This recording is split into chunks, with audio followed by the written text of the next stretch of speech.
The Apollo 9 crew has apparently gone over the hill, as they say, out of range of the Honeysuckle tracking station. We just had a call for LOS there.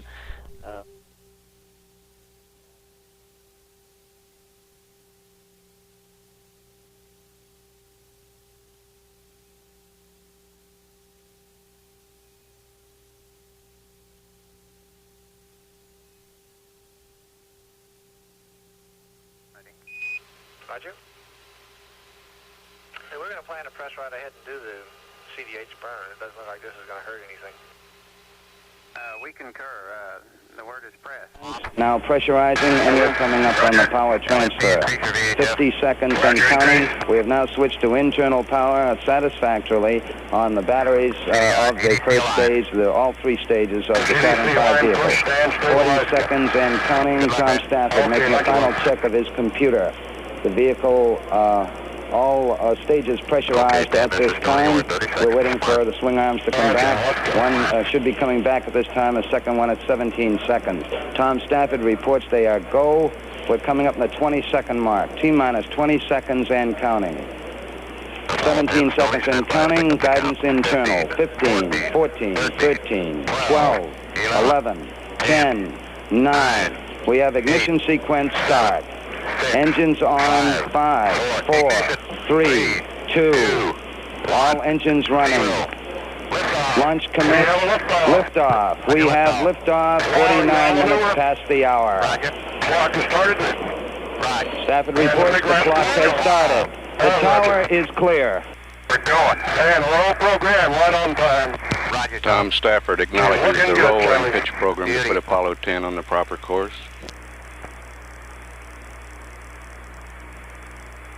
Okay, pitch is tracking, looking good. Roger. Roll complete, ELS maintenance. Roger, roll.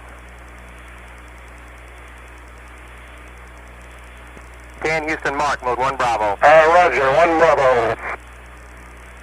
1 Bravo is an abort mode dealing with altitude, function of altitude. Starting to rattle a little bit in here. Roger. Plus 55 seconds.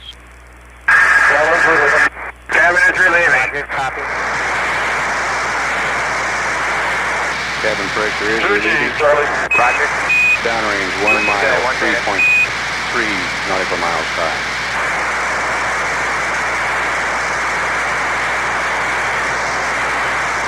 What a ride, babe. What a ride. Roger. Gene Stafford. Gene Cern reporting what a ride. Roger. Going through Max Q. Roger.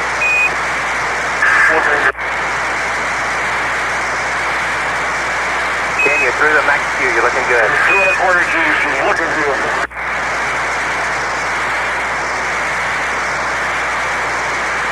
One minute, 44 seconds, downrange 7 miles, 12 miles high. 2.5 G. Roger, copy, Tom.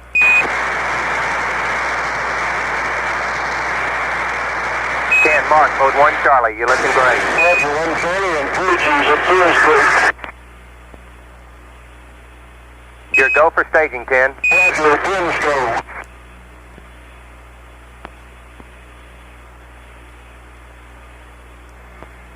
Airport check out. Roger, inboard. Clear the loop, Loco. Inboard engines are out. Loco down. Roger, copy, Tom. EDS off, 10.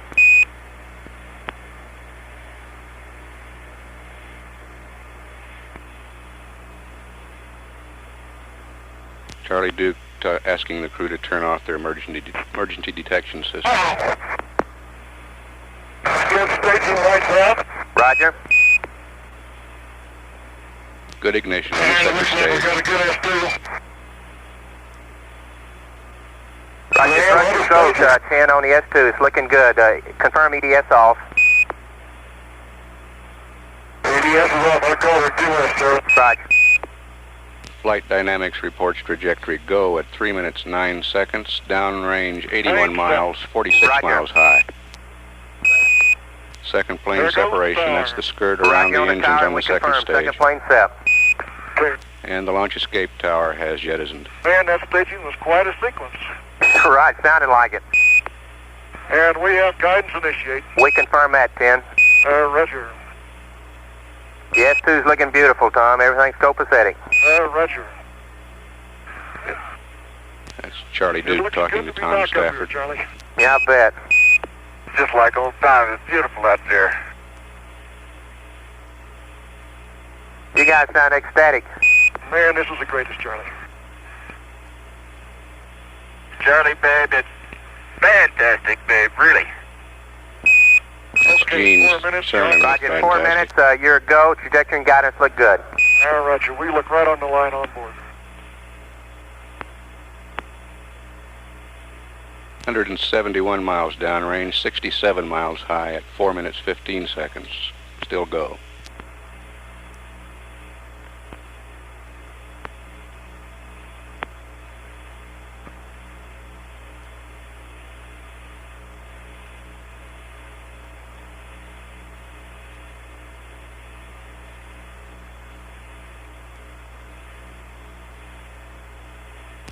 Glenn Lenny taking a status check. Everyone says go.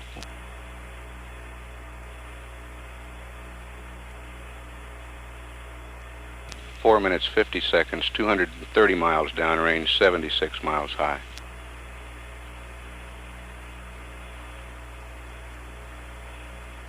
Houston, at 5 minutes, you're all go. All your systems are looking great. Roger, 5 minutes, 10 is go. Roger, right on the track. Roger, Charlie.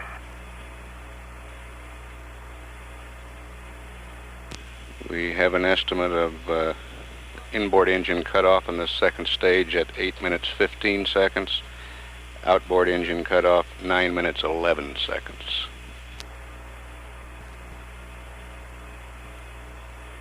5 minutes 30 seconds. 299 miles downrange, 83 miles high. All controllers reporting go.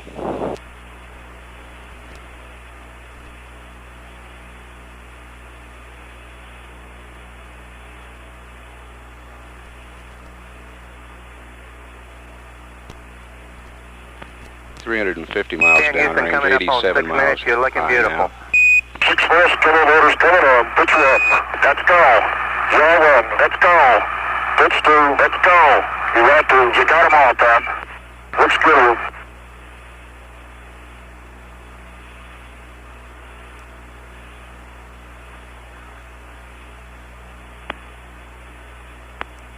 Guidance says it's looking real good at 6 minutes 23 Charlie, you sure we seconds. didn't lose Snoopy on that staging? Nah, I think Snoopy's still there with you. You're looking good. We copy your gimbal motors on and your trim looks good. That's your tracking. Just beautiful.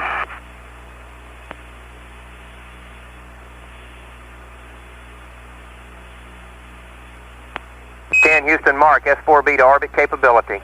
S4B to orbit capability. Apollo 10 now has the capability to get into orbit on the S4B should the second stage 10 Houston, malfunction. coming up on 7 minutes. You're all go. We have nominal level sense arm 8+15, S2 cutoff 9+11. German level sense arm and 9+11 for S2. Right.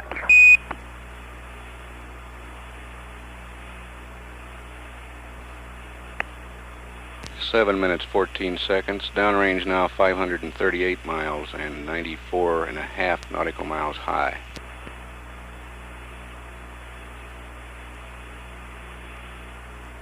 Coming up on inboard engine cutoff. 730, 10 is good. Right, looking good here.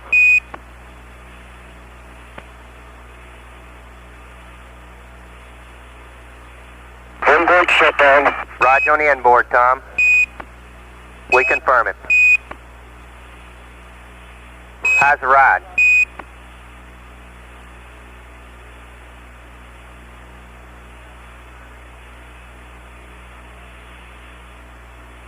Houston, 8 minutes. You're looking good. How's the ride? Roger, fantastic. Charlie, fantastic. Roger.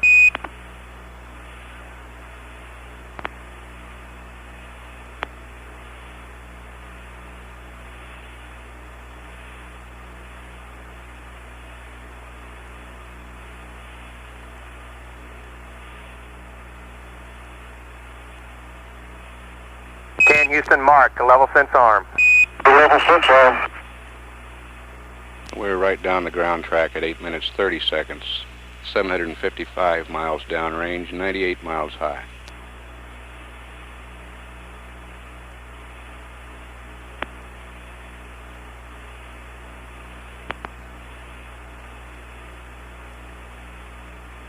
Velocity is 21,499 feet per second.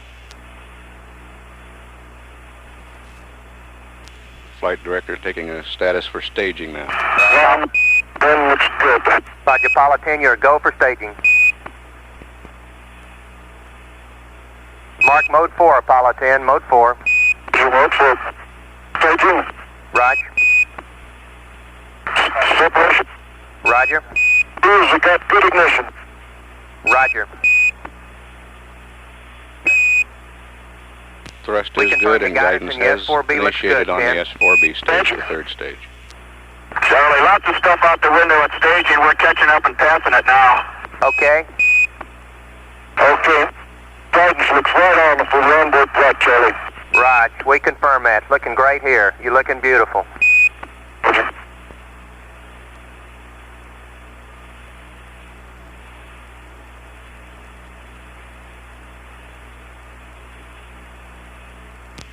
(1,037 miles downrange, 102 miles high, and the Ken velocity Houston, is at 10 minutes, your go. 23,400 feet per 10 second. minutes still. Onboard's good. Right.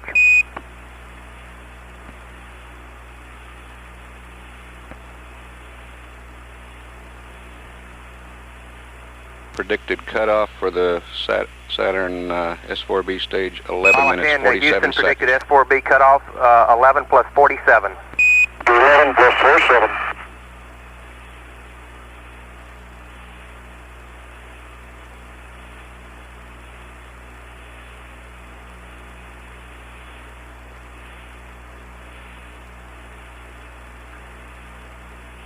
Downrange 1,200 miles now at 10 minutes 44 seconds, 102.5 miles high, the velocity 24,280 feet per second.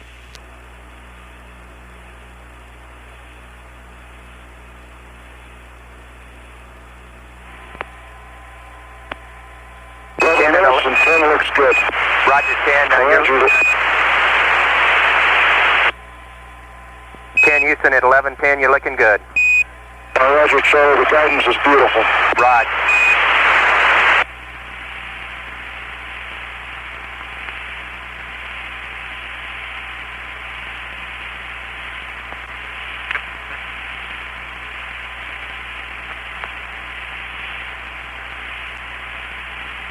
Predicted cutoff now 11 minutes 45 seconds.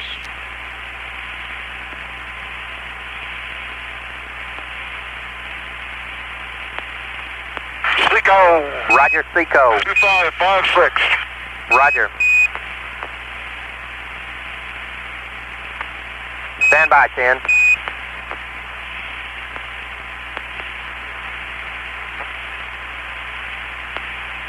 Okay, Houston, we show 102.6 by 101.1. Roger, we copy that. And our VI was 25,565 minus 1/10 H-dot and 102.6.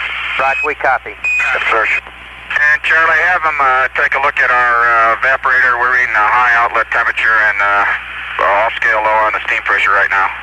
Roger, we agree. Stand by.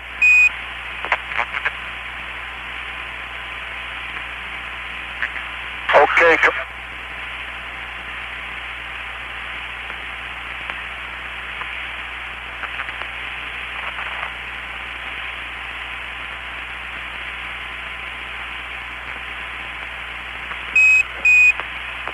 Houston, your S4B is safe. We'd like you to, on the evaporator, we'd like you to close the primary back pressure valve and activate the secondary loop. Roger, understand. Close the primary back pressure valve and activate the secondary loop. Right, just for a little while. We'll give you the numbers. And we'll have Vanguard LOS at 1532 and a minute gap when we see you over the Canaries at 1629. Roger, and we have closed the isolation valve on CMRCS ring 1, 2 is still open. Roger.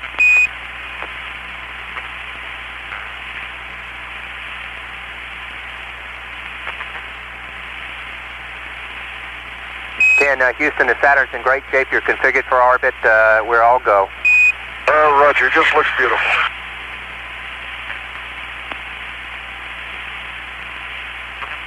And 10 Houston, we confirm your orbit. The IU vector has you in a 103 by 100.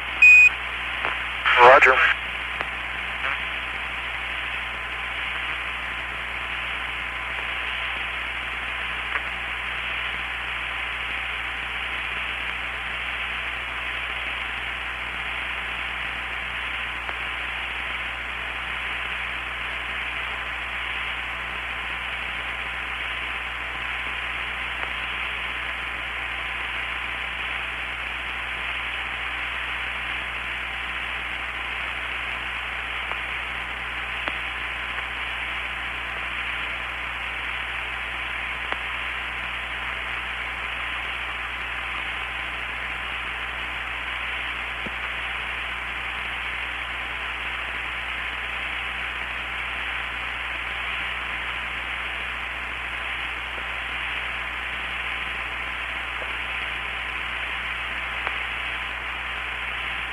Uh, 10 Houston, we want you to keep the primary back pressure valve closed for about 15 minutes, and then we'll stand by.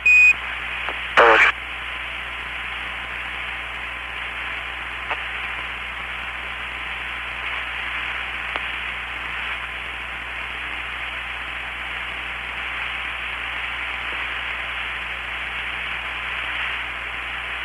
Uh, 10 Houston at GET of 30, we'd like you to put the primary back pressure valve back in auto and deactivate the secondary loop.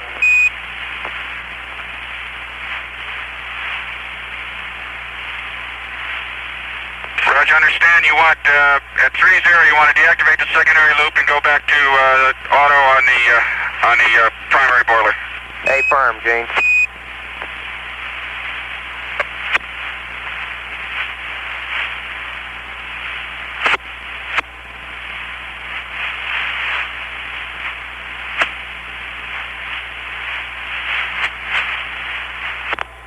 We've had LOS at the Vanguard be about a minute gap between Vanguard and the Canary Islands station, showing a liftoff time of 12:49:00.70 Eastern Daylight Time.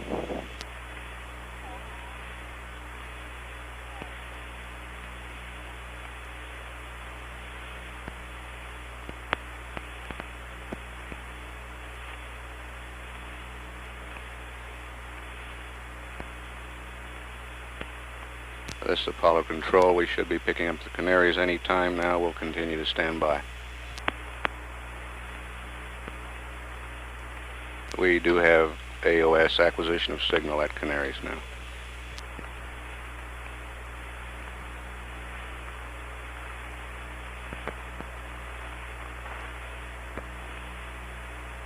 Apollo 10 Houston, standing by through the Canaries.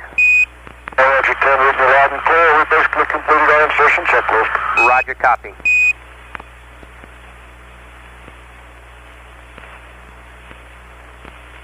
And 10 Houston, would you like for me to review this ring 2 heater check? Why don't you do that? Jose's already down in the LEB. Okay, Tom, we'd like for you to, we got a 7-step procedure here, and I'll read it up to you.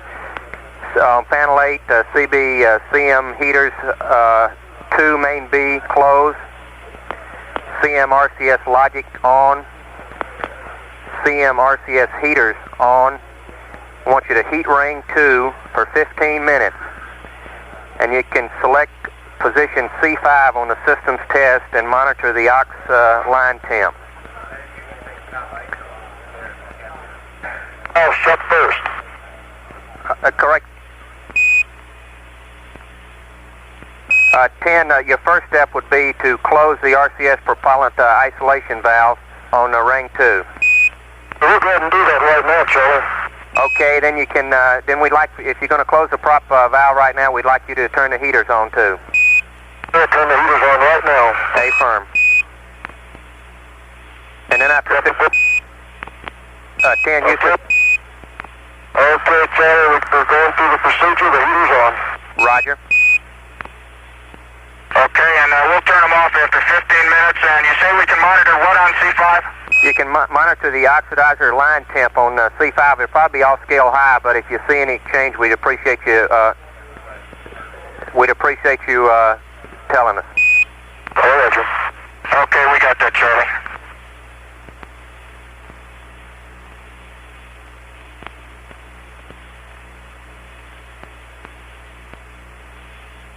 After 15 minutes, we'd like you to turn the heater off, RCS logic off, and open both heater circuit breakers. Hey, Roger, will do, Houston.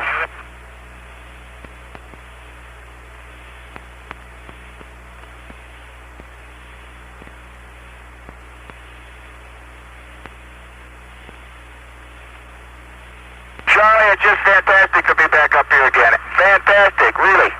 Man, you guys really sound great up there. Yeah, Charlie, after 3 years, it seems a long time, but here comes the coast of Africa again, and it looks beautiful. Yeah, I bet. Wish we were there with you. Next time They make you feel, I think we all feel great. Right, next time we're going to put a cot on board, and one of us is going along. Roger.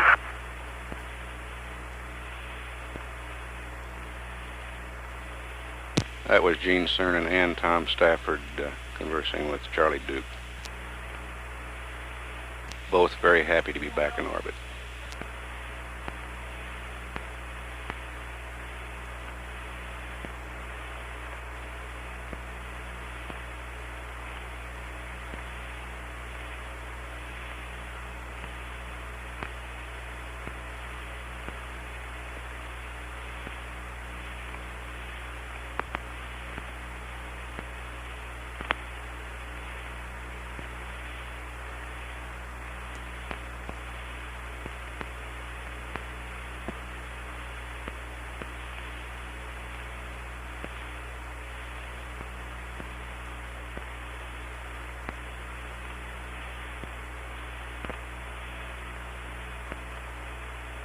Apollo 10, Houston, the P-52 is your option. It really looked great during the launch phase. We have an azimuth correction of -0.11. Roger, -0.11, thank you.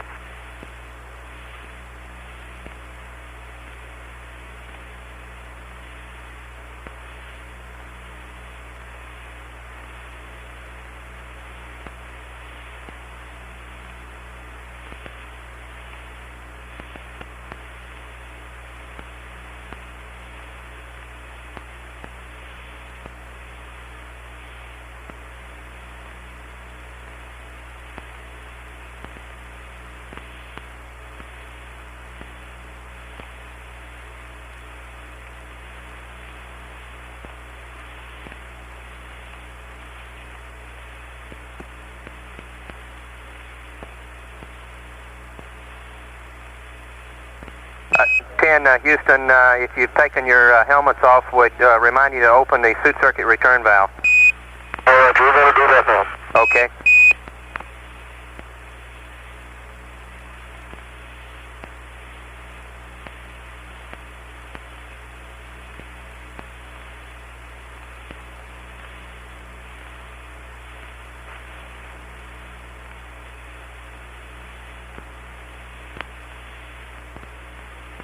Oh, Apollo 10, Houston, you got about 1 minute to Canary's LOS, Tanana Reef at 37.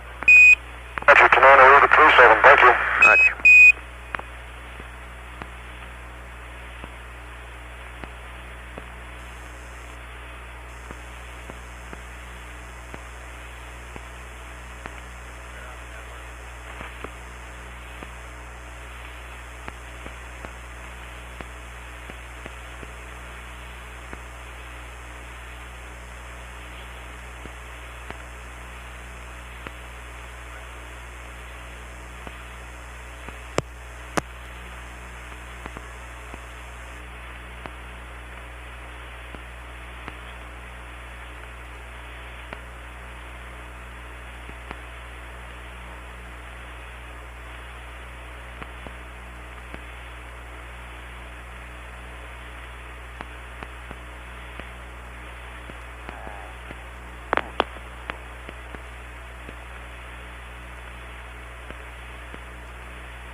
This is Apollo Control at 24 minutes into the mission. Canary Islands has loss of signal. Tananarive will acquire Apollo 10 at 37 minutes. Apollo 10 is in a good orbit. Controllers here in the control center report all systems functioning well. The procedure that you heard passed up to the crew over the Canaries was to release some oxidizer in System B of the command module RCS. During a test on the pad when the isolation valves were open, it was discovered that a burst disc had opened also, and it allowed some liquid hydrogen to flow into the lines. The valve was then closed. The crew is now going through a procedure in which they will open an engine valve and allow this liquid hydrogen to vent through the engine. This was the talkiest crew on liftoff in the memory of anyone here in the control center. We have a tape of that powered portion of flight. We'll play that for you now. 10, 9, 8, 7, 6, 5, 4, ignition, 3, 2, 1, 0. Liftoff. We have a liftoff. Roger, liftoff. Well, y'all maneuver. Roger. Clock is started. Right. And the big rascal is going. Oh, Roger. We're going. And low program, right on time. Roger, Tom. She's looking good, Charlie. Beautiful.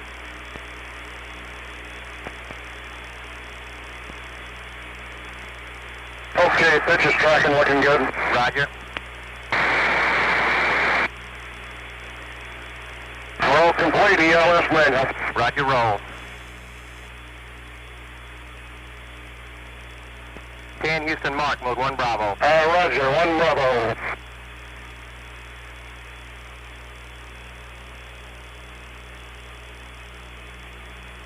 Starting to rattle a little bit in here. Roger. Cabin entry leaving. Roger, copy. 2G, Charlie. Roger. Looking good at 1 minute.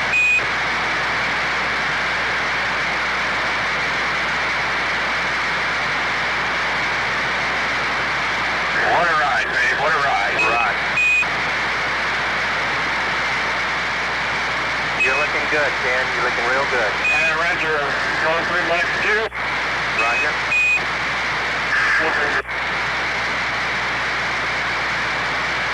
Ken, you're through the Max Q. You're looking good. 2 1/4 G. She's looking good.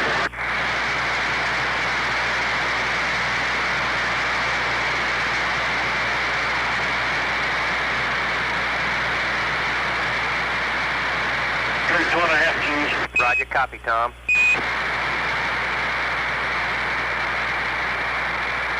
Ken, Mark, mode 1 Charlie, you're looking great. Roger, 1 Charlie and 3 Gs at 2 square. Your go for staging, Ken. Roger, 10 go.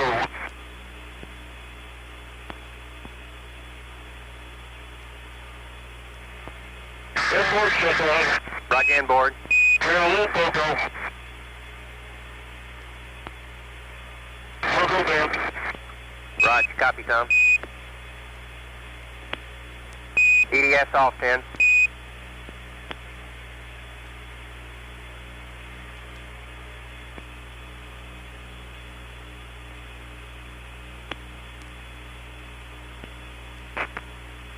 Oh! Good staging lights out. Roger. And it looks like we got a good S2. Roger, thrust controls 10 on the S2. It's looking good. Confirm EDS off. EDS is off. I call her 2S, Charlie. Roger.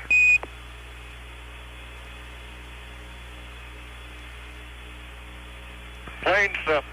Roger. There goes the tower. Roger on the tower, and we confirm. Second plane set. Okay. Man, that staging was quite a sequence. Right, sounded like it. And we have guidance initiate. We confirm that, 10. Roger. Yeah, S2's looking beautiful, Tom. Everything's copacetic. Roger. It looks good to be back up here, Charlie. Yeah, I bet. Just like old times. It's beautiful out there. You guys sound ecstatic. Man, this is the greatest, Charlie. Charlie, babe, it's fantastic, babe, really. Okay, 4 minutes. Roger, 4 minutes. You're a go. Trajectory and guidance look good. Roger. We look right on the line on board.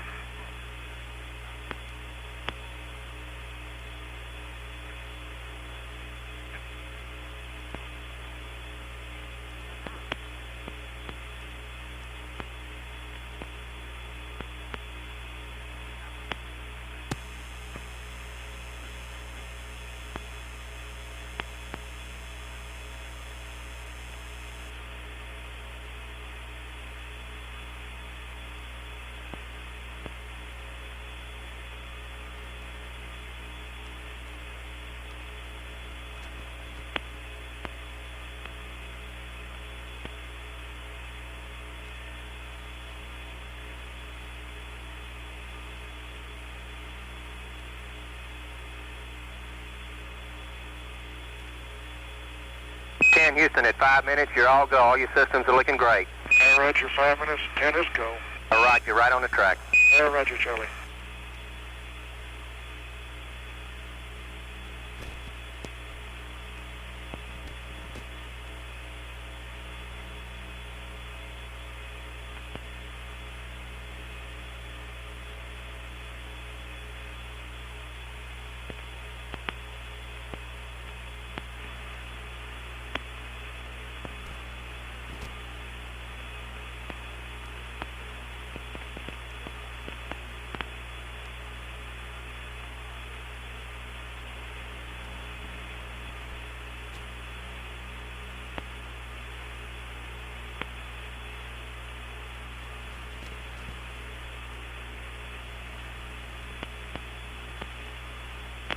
Houston, coming up on 6 minutes, you're looking beautiful. 6 minutes, kilometers, coming on. Pitch up.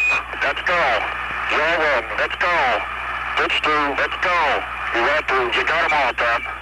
Looks good.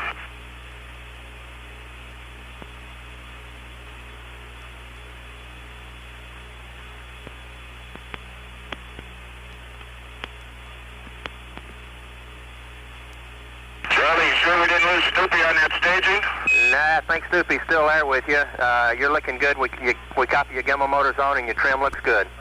Answer's tracking just beautiful.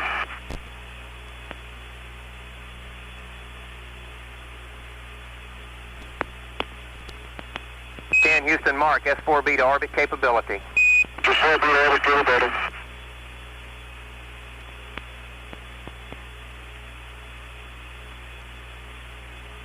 Houston, coming up on 7 minutes, you're all go. We have nominal level sense arm 8+15, S2 cutoff 9+11.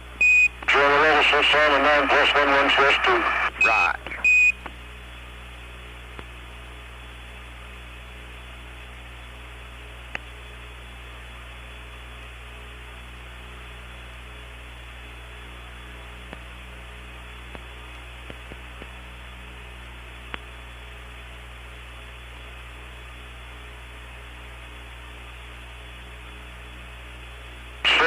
Turn is good.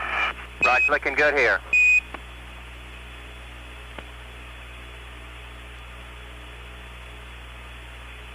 Inboard shutdown. Roger on the inboard, Tom. We confirm it. How's the ride?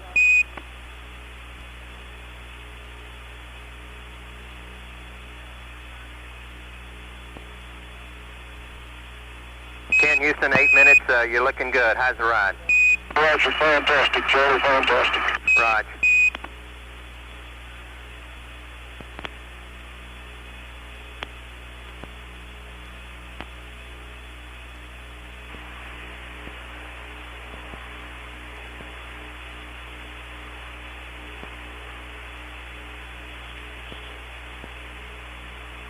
Houston, mark to level sense arm. Level sense arm.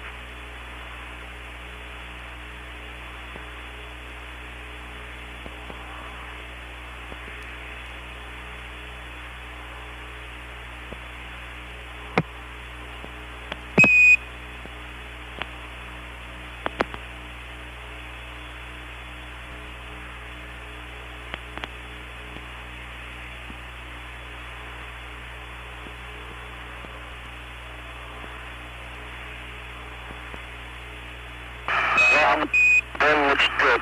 Roger, Apollo 10, you're a go for staging. Mark mode 4, Apollo 10, mode 4. You mode 4. Staging. Roger. Separation. Roger. We got good ignition. Roger. We confirm your guidance and your S4B looks good, 10. Roger. Charlie, lots of stuff out the window at staging. We're catching up and passing it now. Okay. Okay. Guidance looks right on for the onboard flight, Charlie. Right, we confirm that. Looking great here. You're looking beautiful. Roger.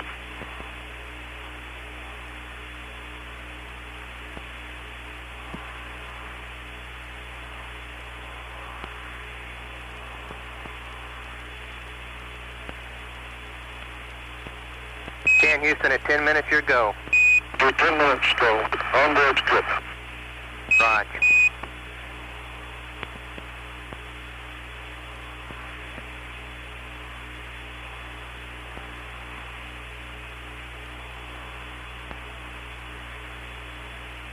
Apollo 10, Houston predicted S4B cutoff 11 plus 47. 11 plus 47.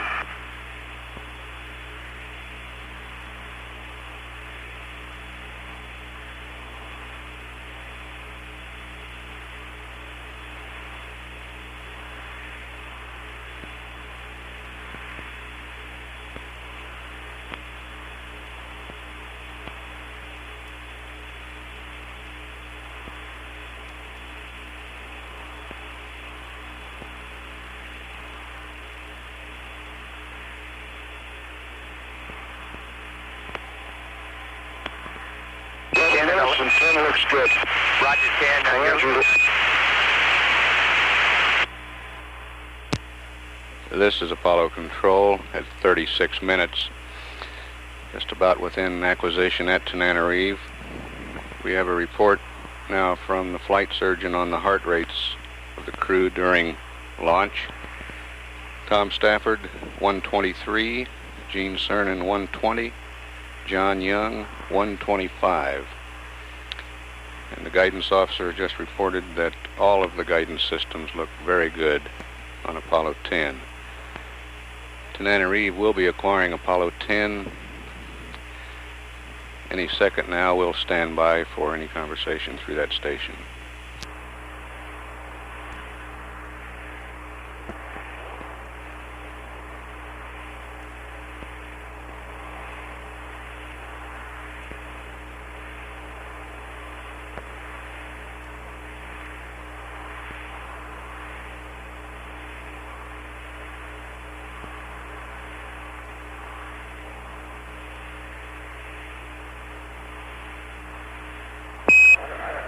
Apollo 10, this is Houston through Tananarive. How do you read, over?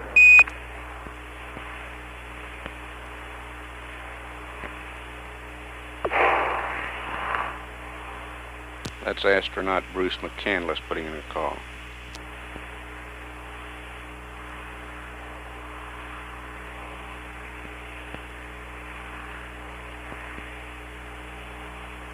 Apollo 10, this is Houston through Tananarive. How do you read, over?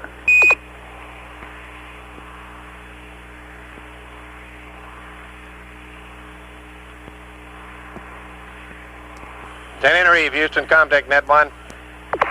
Houston, contact Tananarive. Roger, can you confirm that Capcom is uplinking through your site? Affirmative, you are uplinking. Have you heard any downlink from the spacecraft? Negative, no downlink. Roger.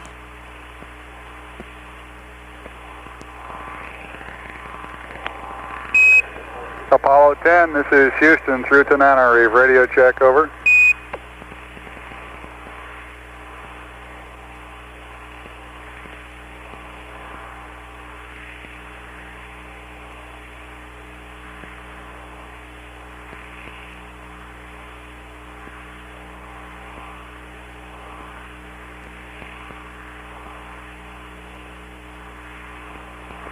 Apollo 10, this is Houston transmitting in the blind. Confirm simplex alpha, over.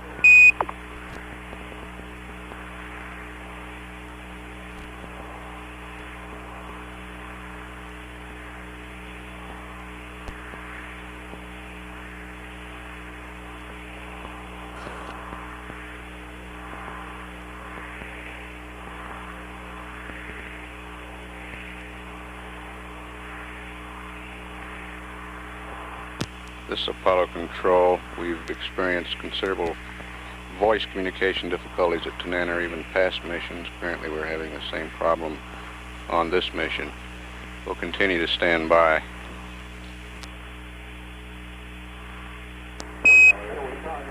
Apollo 10, Apollo 10. This is Houston through Tenerife, over.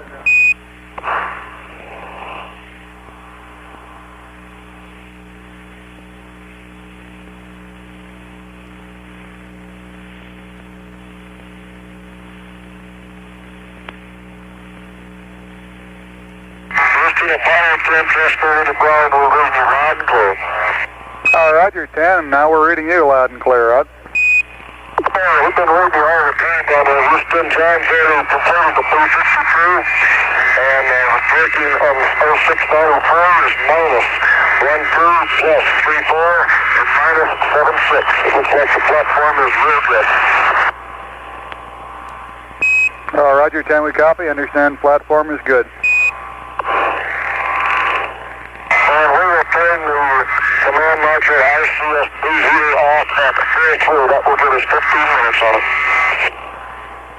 Roger, we confirm that, and the prop ISO valves off too. RCS propellant valves off.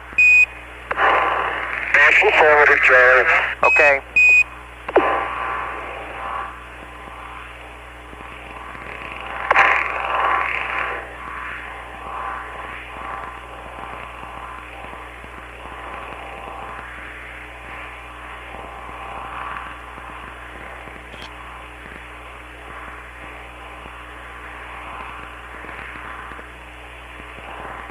Houston, Apollo 10, 5C on the first motor is off scale high, which we expect for the heaters, and we again turn the heaters off at 4-3. Say again, 10, you're fading in and out. Roger, command module RCS heaters off at 4-3. Roger, we copy off at 4-3.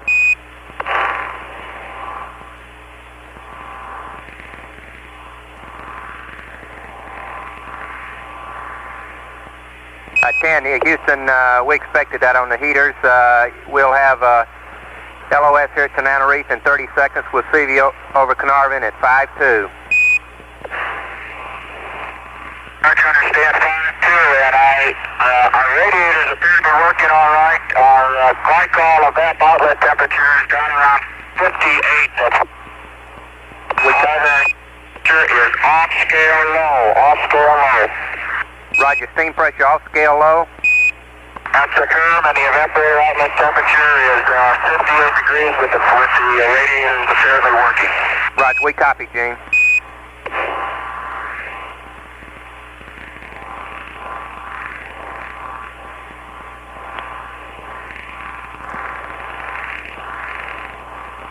And Apollo 10, Houston, if you read, we'd like you to close the primary back pressure valve again, over.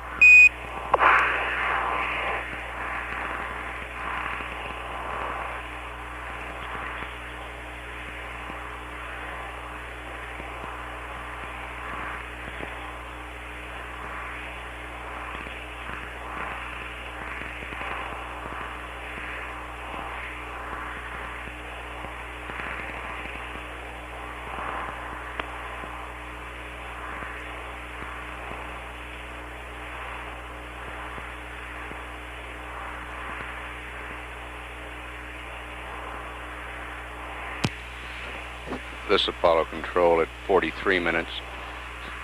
Apollo 10 is out of range at Tanana. The purge of that oxidizer line on the command module RCS system has been completed. The system is in good shape. Gene Cernan reported the radiators on the spacecraft are working well. Carnarvon will acquire Apollo 10 at 52 minutes. This is Mission Control, Houston.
This is Apollo Control at 52 minutes into the mission of Apollo 10. Carnarvon has acquired Apollo 10. We'll stand by for transmissions.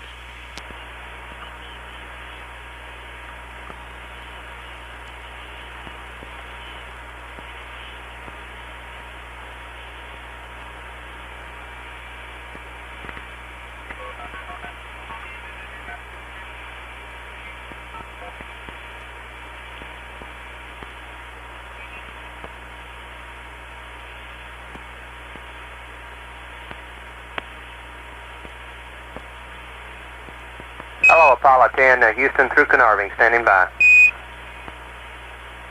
Roger, Houston, this is Apollo 10. We're going through our ECS checklist, and everything looks good. Roger, Tom. Com's real great. Roger, we got we could read you all the way through Tananarive, Houston, but evidently you couldn't read us come back in until the last. We got the heater off exactly at 15 minutes. The propellant valve is shut, the logic is off, and the breaker's open. Right, we copied, Tom.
Houston, Apollo 10, did you get our torquing angles on the IMU real line? Right, Tom, you were pretty weak. What I copied was minus 0.12, plus 0.34, and minus 0.76. Oh, Roger, and everything looks real good. Right, could you give us the time that you torque those? Stand by. It was 41 minutes even, Charlie. That's what I made special attention to that. Right, thank you very much, John. 41 minutes, special attention.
Houston, this is 10. Go ahead. Okay, I guess you got my word on the off-scale low and the steam pressure on the primary loop. Right, we've been discussing that, Gene, and stand by. We'll have some words on you, for you. Just rechecked the secondary loop and it all looks good, and it gone through all our monitor checks and redundant component checks. Looks like we got a good Charlie Brown here. Right, good.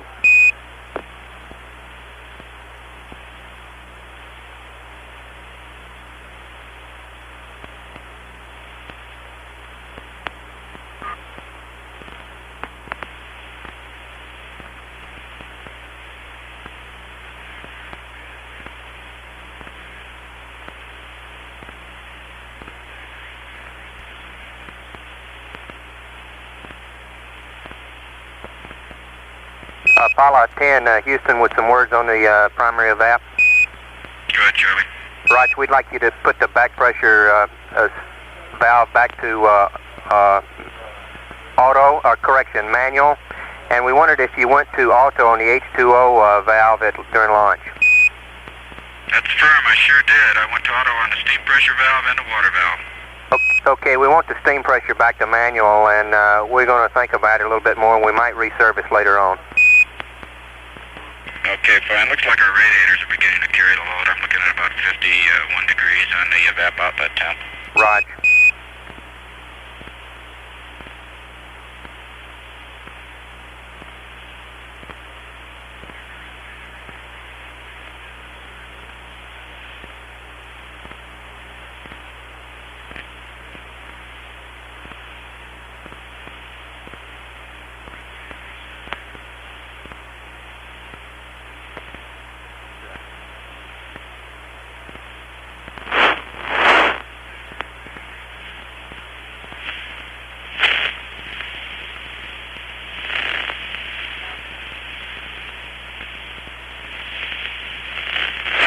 Apollo 10, Houston, Gene, everybody thinks I might have given you the wrong word. Now, to clarify it, we want the back pressure valve closed. Over.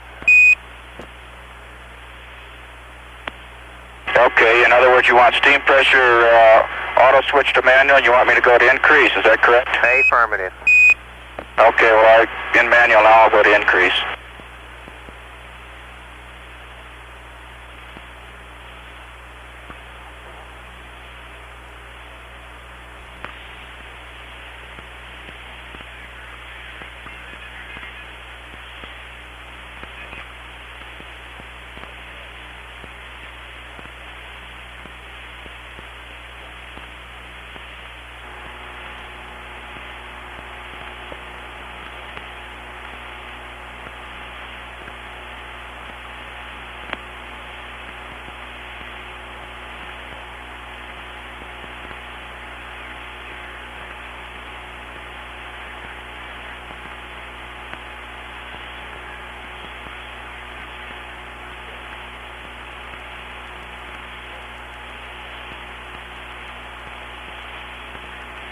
Houston, this is 10. You want me to leave the water flow in auto during after I do this? Stand by.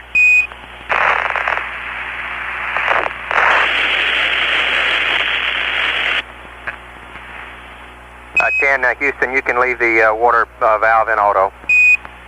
Roger, understand.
Hello, Apollo 10, Houston on the S-band through Honeysuckle. How do you read? Over.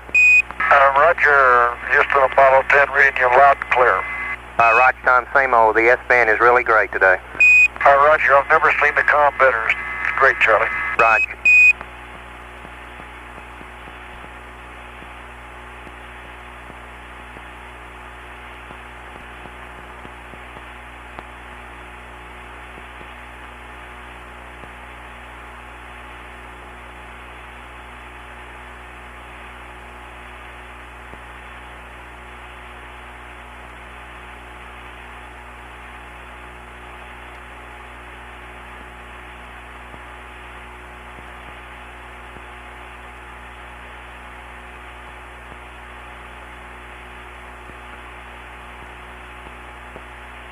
Apollo 10, Houston, we'll have LOS at Honeysuckle at 1+06. We'll see you over Guaymas at 1+28. Apollo 10, roger.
Station at Honeysuckle Creek in Australia has loss of signal. Flight Director Glenn Lunny has been taking checks with the controllers here in the Mission Control Center. Everybody gives him a go. The service propulsion system looks good. The reaction control systems on both the service module and the command module look very good. The environmental communications officer is pleased with his systems. There is one minor problem with the ECOM. You heard Charlie Duke and Gene Cernan discussing steam pressure and evaporators during this Australian pass. There is a belief that the primary evaporator may have dried out. These evaporators, there's a primary and a secondary. They're used for cooling purposes when the radiators are not on the line. They cool by evaporating or boiling water. They're sometimes referred to as water boilers. We may resurface the water boiler and again we may not. Econ wants to take a look at it over the states to see whether he thinks it needs to be reserviced. The radiators are working very well, and there's the secondary evaporator is in good shape, and we really have no need for the primary evaporator. So Econ will continue to take a look at that, but it is not really a problem. The station at Guaymas, Mexico will be next to acquire Apollo 10 at 1 hour 28 minutes. This is Mission Control, Houston.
Yeah, I use the fuse.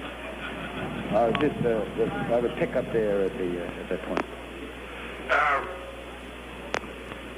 Who's that? Okay, I think we're set. At the request of many of you, you asked to have some of our people come over from the control center a little earlier. And we have Rocco Petrone, who is the Director of Launch Operations for the Kennedy Space Center. Rocco is also the launch director of the Apollo missions and the preparations and the countdown here at KSC. Now, for planning purposes, I think the best thing to do is the pass over Guaymas is going to be about 2:20 p.m. Eastern Daylight Time. We suggest that we cut off the conference at that time, and certainly no later than that. We'd like Rocco to bring you up to date on the countdown operations and the mission as it stands at this time in orbit. We'll then take 10 minutes of questions from here at the press site, 5 minutes of questions from Houston, and then I think for everybody's benefit, I think it would be best to get back to the mission. There'll be maybe some angry or sad faces, but I hope you understand. We'll take 10 minutes here, 5 minutes in Houston. And we'd like you to wait for the mics when the questions come up. I'd now like to introduce Rocco Petrone, the launch director for Apollo 10. Well, I'd like to summarize by saying we got off on time, which I guess you all know, and essentially had a smooth count. We did pick up the count, our terminal phase at 2:49 this morning. We had a few small difficulties to resolve during the count. However, we had purposely put in a 1-hour built-in hold at T-minus 3:30 in the count. Turned out the way things moved, we actually were about 30 minutes ahead of our preparation. At one time, Tom Stafford did kindly remind us that maybe on the next one we'd have the crew up to 20 minutes less. The problems we looked at, I guess I'd say the significant problems. One, we did have some concern of loss of pressure in the ground conditioning. This conditions the inner stage of the instrument unit and the S4B, the upper dome, which is where your liquid hydrogen is. We did see a loss in pressure right after picking up the terminal count. We did analyze that. From all we could see and assess, we were a bit concerned by the temperature. In other words, would it hold properly? And we assessed that it would, and I must say that it did. The temperature up there did function exactly like we saw it on countdown demonstration. And this unit, I must add, is only used to liftoff. And our concern then had to be, would we have the right temperatures in the instrument unit where all our electronics are at liftoff? And we did. There were one or two minor problems in the facility. When we brought up our liquid oxygen pump, we did find a fuse blown. We had to go out. We did have to readjust a helium regulator out on the launcher umbilical tower. Again, this came up right shortly after picking up the count. I would say after that, things did go very smoothly. The planned liftoff time was the time as set, 12:49. The S4B cutoff was actually 11:47, or 4 seconds more than planned. And insertion into orbit then would be 11:57. The parameters we achieved, and this now is early data, was 103.6 nautical miles by 101.1 nautical miles. I guess you all heard the transmission from the crew during the boost phase, and they seem to be both impressed and enjoying it immensely. There was one anomaly detected, I believe the only one to date, and that was the primary water boiler system dried out. And let me add, this is not part of the system we discussed at the press conference yesterday, which is a water separator system. It takes water out or moisture out of the O2 loop, keeps the cabin at the right humidity. This is a boiler for cooling. It is one of two. The crew was requested to shift to the secondary. The secondary did come up properly. As I left the Launch Control Center, the reports were coming in from Carnarvon, Australia. The second water boiler had come online properly. The first water boiler they were getting ready to reservice. And this would be done on the pass over the States here. I must add, we have seen boilers dry out on previous launches. It's not an uncommon thing. And we have been able to bring them back up through a servicing procedure. I'm sure many of you who have followed the previous launches of Apollo will recall a number of water boiler dryouts. So we are going to attempt to reservice the primary. The secondary is now working. Now, let me also add that for TLI, our mission rules, our flight rules, do not call for either of the boilers to be up. Of course, we'd like them up. We have a radiator system aboard for primary cooling. The radiators in themselves are redundant.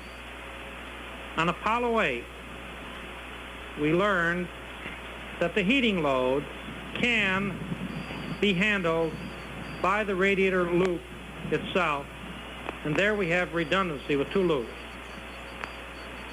The water boiler primarily serves the purpose of helping the radiator when a peak load comes in for a short transient.